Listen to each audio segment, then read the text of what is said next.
Okay, so now we're going to do ourselves a bird feeder stand.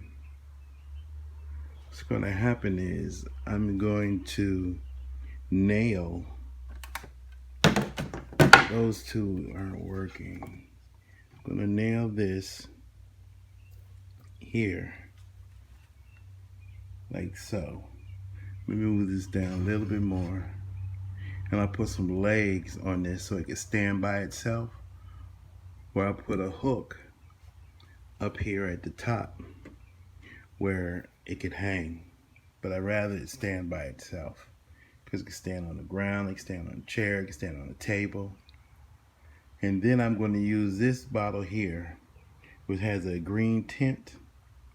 And I'm going to use it where the seeds will fill up to here. Every time they leash out over here, I put a little dish or a cap of something right here. So it comes down, and every time it empties the tray down here, every time the tray is empty, it'll automatically fill.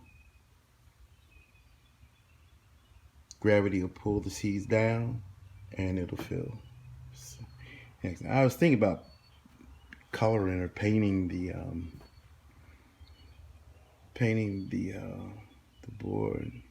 I might, because it looks all dull, and then it'd be out in the weather. If it gets caught in the rain, it'll probably warp. Because see, it's that wood. It's got two different types glued together. I guess you can see it better right here. So let me get started. I'll come back and let you see. I don't have a tripod, so I can't hold it still, so you could actually see what I'm doing. But eventually I'll get a tripod, whereas you can watch me through the steps of me doing something creative. So I'll be back and show you the finished product.